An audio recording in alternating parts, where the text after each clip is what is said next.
2020 was a crappy year. There's no denying it, but I have to admit that this last month has energized me. The Mandalorian was awesome. We got all those new Disney Plus announcements along with the knowledge that Rogue freaking Squadron is getting a movie. It feels good. So today, on the eve of 2021, let's take a look at everything we'll be seeing next year. And by the way, I had this video done and ready to go after the Disney Investor Day presentation. I was like, okay, guess this is everything we know now. And then the Mandalorian season finale came along with Boba Fett, and now I have to go back in and fix it. How dare you give me more joy, Lucasfilm? Jokes aside, let's start by talking about the Book of Boba Fett. Kathleen Kennedy announced a bunch of new series during Investor Day, and it sounds like The Mandalorian, The Book of Boba Fett, Ahsoka, and Rangers of the New Republic will all be telling parts of the same story moving forward. They will interconnect and culminate into a climactic story event. Kennedy said the next chapter would be in December 2021, and that has been confirmed to be the Book of Boba Fett, so I don't think we'll be seeing any other live-action Star Wars in the coming year. Jon Favreau said that they would immediately enter production on Season 3 of The Mandalorian once Boba Fett was done, so we'll likely see Season 3 in 2022. Fortunately, we have more than just live-action Star Wars to rely on. We're also going to see the debut of the Bad Batch animated series. This will follow the elite and experimental clones of the Bad Batch first introduced in the Clone Wars as they find their way in a rapidly changing galaxy in the immediate aftermath of the Clone War.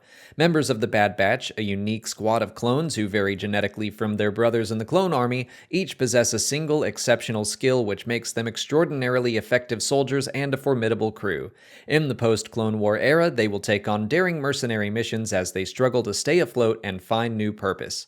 Lucasfilm put out the first trailer for the series during their Investor Day presentation, and it looks pretty great. The animation style is the same as the final season of the Clone Wars, and I think it'll be really interesting learning more about what happened to the clones after their purpose had been fulfilled.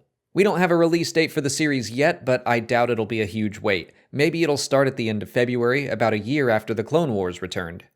And finally, according to the official Star Wars Twitter account, Disney Plus will be premiering Star Wars Visions at some point next year. Presenting all new creative takes on the galaxy far, far away, Star Wars Visions will be a series of animated short films celebrating Star Wars through the lens of the world's best anime creators. The anthology collection will bring 10 fantastic visions from several of the leading Japanese anime studios, offering a fresh and diverse cultural perspective to Star Wars. But that's everything we know about on the small screen, so let's move into books and comics. This is going to be an exciting year in that side of the galaxy because the High Republic is finally kicking off. We were supposed to start exploring this new era back in August, but then 2020 happened. Instead, these stories will start coming out in only 5 days, starting with Charles Soule's novel, Light of the Jedi. I've been lucky enough to read it already, and I can tell you it has been well worth the wait. It is one of my favorite Star Wars books, period. I've been so excited to just explore a fresh new time in the Star Wars galaxy, and this is it. I can't think of a better start to the High Republic. On the same day, January 5th, Justina Ireland's junior novel will also come out, titled A Test of Courage. It's also good. It's more introductory than Light of the Jedi is, but that's to be expected. I still say it's a very worthy inclusion to the new era. In about a month, we're getting the first young adult novel for the High Republic, Claudia Gray's Into the Dark. This is yet another great story, and as of right now, the last book being released this year that I've already had a chance to read. Claudia Gray has a very good reputation as a Star Wars author already, and I promise she doesn't disappoint. Her book releases on February 2nd. And the High Republic will continue on throughout 2021.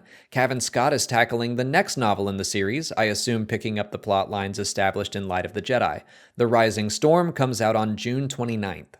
Daniel Jose Older will be writing the second junior novel, releasing on July 6th, and Justina Ireland will be writing the second young adult story, releasing on August 3rd.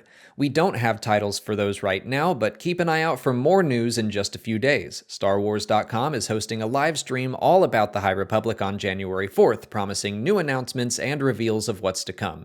And I'm not even done with the High Republic yet. That was just the books. There are 2 ongoing comic series on the way as well. The Marvel series by Cavan Scott premieres its first issue on January 6th, and the High Republic Adventures by Daniel Jose Older begins on February 3rd.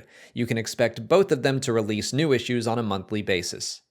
Okay, now we're done with at least what we know about the High Republic so far. But we've still got 3 new books to look forward to. The final chapter in the Alphabet Squadron trilogy comes out on March 2nd. Victory's Price by Alexander Freed will wrap up the story of Erica Quell and her unique fighter squadron in the early days of the New Republic. The previous 2 books have been excellent, but I'm biased because I love anything with pilots in it. Thrawn Ascendancy Greater Good will be the second installment in Timothy Zahn's exploration into the Chiss Ascendancy. It's coming out April 27th. I really enjoyed the first book in this series, Chaos Rising, which came out earlier in 2020. Like the High Republic, it's just very different and fresh and set apart from a lot of other stories we know so much about, and I'm glad to see that trend continuing. And finally, in books, we've got a tie-in novel to The Mandalorian written by Adam Christopher. It comes out on November 2nd. We don't have a title for that yet, but we do have a code name, Sparrow. Interestingly, it was supposed to come out in 2020, but was delayed by an entire year. I don't know what that means, if anything. For comics, we can still expect the ongoing series to continue, especially since they all hit some delays in the earlier half of 2020. The main Star Wars run by Charles Soule, Darth Vader by Greg Pak, Dr. Aphra by Alyssa Wong, Bounty Hunters by Ethan Sachs, and the Star Wars Adventures line.